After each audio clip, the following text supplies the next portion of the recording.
Ya, mchezo ulikuwa mzuri, ulikuwa mgumu kwa maana ya kwamba tumekuja kucheza na mpinzani ambaye naye pia yuko vizuri, wamejiandaa kuja kucheza na sisi. Mechi ya mwisho kwenye Samia Super Cup tuliwafunga goli 7 na tulikuwa tunajua tunapokuja kucheza leo kwenye ligi haiwezi kuwa rahisi. Lazima watakuja kushindana na imeonekana wamekuja kushindana na wamepata walichokuwa wamekipata, lakini kwetu sisi pamoja na ukubwa wetu, lakini isingeweza kuwa rahisi pengine kupata matokeo. Hata nyinyi pia mmeona ulikuwa ni mchezo mgumu, mchezo ambao wachezaji imebidi wajitoe zaidi ya vile ambavyo tulikuwa tunatarajia. Tukasema mabadiliko ya wachezaji katika kipindi cha pili ndio yamesababisha ushindi wa goli 2-1 dhidi ya Fountain Gate. Hizo ni tactical approach za mwalimu kutokana na namna ambavyo mchezo unaendelea, lakini wakati mchezo unaendelea tulikuwa tunaona namna ambavyo wachezaji wetu baadhi unakuta wapo na uchovu, lakini hii ni kutokana na namna ambavyo tumetoka kucheza michezo mitatu mikubwa mfululizo na yote tumeshinda. Wachezaji walikuwa wanajitoa kwa 100%, sio kitu kirahisi.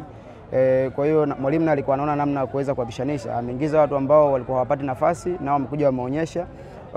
Kwa kifupi, timu yetu tuna wachezaji ambao kwa sasa hivi wote wapo kwenye ubora ambao unaweza ukakupa kitu, na ndio maana baada ya kufanya mabadiliko yale tumeweza kubadilika na tumepata goli la pili.